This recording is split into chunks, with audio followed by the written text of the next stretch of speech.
a happy Mother's Day morning as we come to you live from the Pure Sports Center in San Bernardino, California. Mother's Day 2022 as we bring you the third day of our second weekend of NBA regular season action.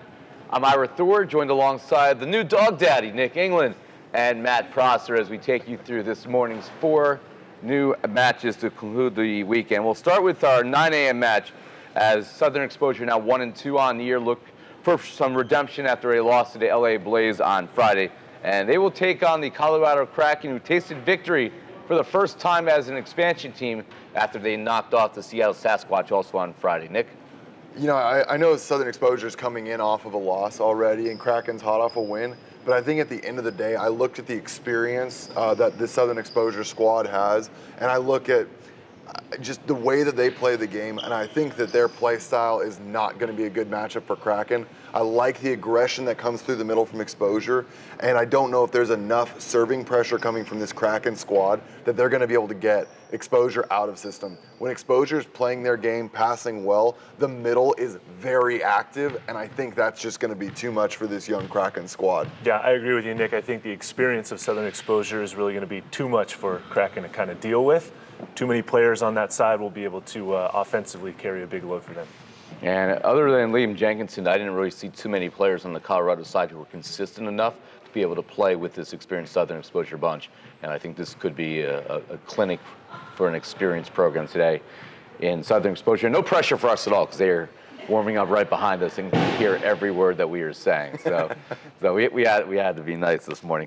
We'll move across to our 12 o'clock match. And well, these are two teams on the upswing. The New Jersey Freedom, they come in at 3-0, had a convincing win yesterday against their arch rivals, the Chicago Untouchables. Meanwhile, the Dallas Tornadoes continue just to play well behind Felix Chapman and company. They're 2-1 on the year after they took down the Inland Empire Matadors yesterday in a quick 3 sets. Yeah, I think that we saw a lot of good pieces yesterday for Tornadoes. I think that when I look at this matchup, I think this is going to be one of our best ones of the day. I think that the inconsistencies we saw yesterday is where I raise my concern for Tornadoes. Felix Chapman, very slow to get started at the beginning of the day. And Freedom, when they came out playing Untouchables, they came to battle. So if they're able to play with that kind of same ferocity, I think this is going to be a pretty cut and dry. You might feel a little different. I might feel a little bit different, but the more I think about it, I might be in agreement with you there, Nick. This will be a very good match for sure. Freedom, with their size, is going to pose a lot of problems for the Tornado offense. And I'm very interested to see how the Tornadoes play in back-to-back matches. Since they played yesterday, coming back to play again today, 24-hour turnaround time. It should be a very interesting match, probably the best match of the day. I think one of the questions that has to be answered, by the way, and we didn't really pick up on it during the post-game show yesterday, but Joe Norman had 21 kills yesterday, but he's already had a bad back for a while. It was acting up after yesterday's match. Does he return today? If he is not suited up and ready to play, they're going to have to move some pieces around that could require Matt Buffum to come in and play front row or play middle, I should say, and have Matt Seifer move from middle to the right side to take Norman's spot if he's unable to go. So we'll find out again. New Jersey Freedom also trying to match the Tyrants, become the only other unbeaten teams in the NBA. They're the only 2 remaining. We have 3 teams without a win, but that likely will change today, including with our next match at 3 p.m., the Inland Empire Matadors, they're 0-3. The Chicago Untouchables, 0-3. Of course, somebody needs to win. Chicago, to me, has more pieces to be able to make that happen. Matt? Yeah, I agree with you, Ira. I think Chicago's going to be able to pull this one out. It should be a pretty evenly matched match, if you will, right? But Blaze is kind of struggling to find, the Matadors struggling to find their identity and really the right pieces of their core group. And the Untouchables might just have the edge on for that. Yeah, I think that's the case. When I see Danny Paraskovov and what he's been able to do so far in the NBA, it's been incredible, to be honest. The right side for the Untouchables. Jake Ostema, the 6'9", 6'10" middle that joined them out of Trinity Christian College this event, He's been doing some damage. There's a lot of pieces coming together that I think Chicago's just trying to find that right group to put it all together. On the other side, Matadors, Eric Beatty coming in yesterday, solid showing for him. Yeah. And you're starting to see the Matadors pieces coming in. Blake O'Martian also made his debut in the yellow jersey a little bit yesterday, was playing some solid volleyball. So I think Matadors is definitely on the upswing, but I'm not sure that they're quite ready to earn that first win compared to where I think the Untouchables are at. Speaking of teams probably not ready to earn their first win, our 6 p.m. match will feature the Seattle Sasquatch. They're 0-3 on the year, taking on the LA Blaze, a Blaze squad that showed us something with a victory against Southern Exposure on Friday. And now that they are close to full strength, well, they might also be a team that's on the upswing, Matt. Yeah, Travis O'Gorman had a great match for the Blaze the other day in their last match, so I expect him to do a lot of the same. And for Seattle, still trying to find that first victory and their identity and characteristics as a team, expansion team here in the NVA, but I think that one's going to go to the Blaze as well.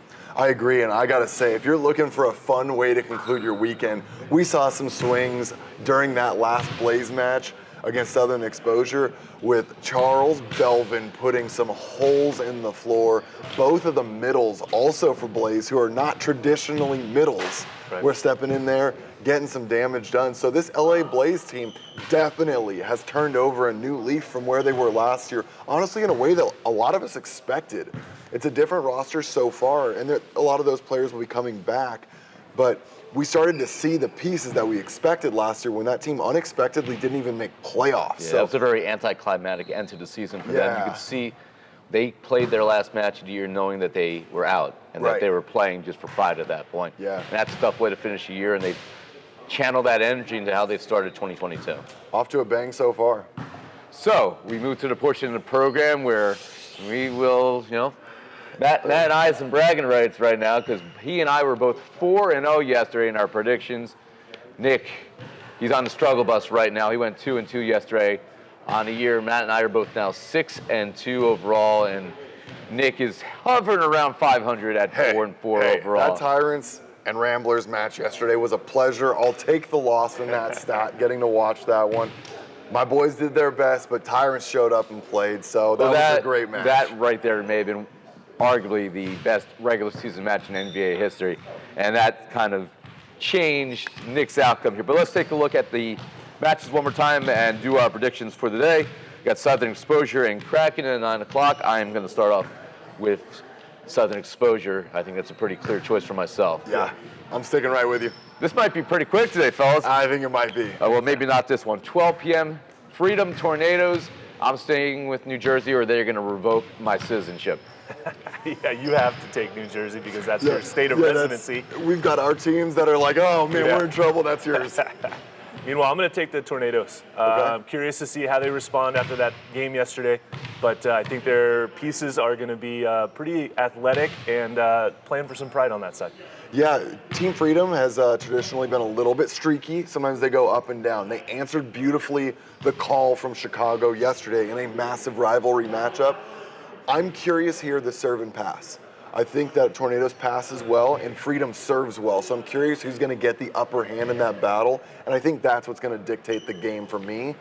I've got to go Team Freedom here, though. Nick is allowed in New Jersey, and Matt's going to have to check himself at the border. 3 p.m., Matadors, Untouchables.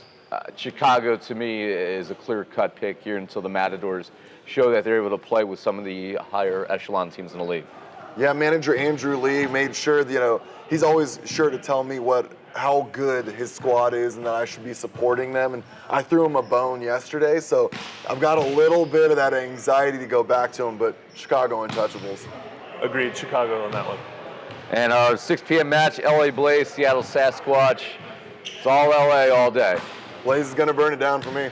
Yep, LA Blaze. So 3 of them, we agreed right away, didn't even need to talk about it. So that means that 12 p.m. match against the Tornadoes and the Freedom, that's the one you certainly do not want to miss if you have to pick one of the 4 today, as that is the one that, well, there's some intrigue for us to discuss. So it is Mother's Day 2022, and we would be remiss and probably not allowed back in our homes if we did not take the time to thank the important women in our lives.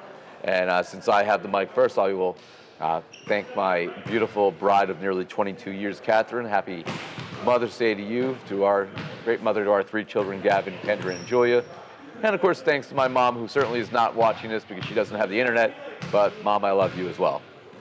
You know, my wife was determined to become a mom for her first Mother's Day yesterday, picking up the dog that's unnamed. So happy first Mother's Day for that one. Also to Mom, got me involved in volleyball. And for all the volleyball moms that pushed their sons into the gym, giving us these awesome athletes, thank you.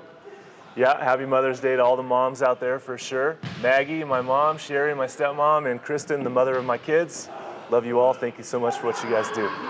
So that's setting the scene for today. 4 more matches beginning at 9 a.m. Pacific time, culminating at 6 p.m.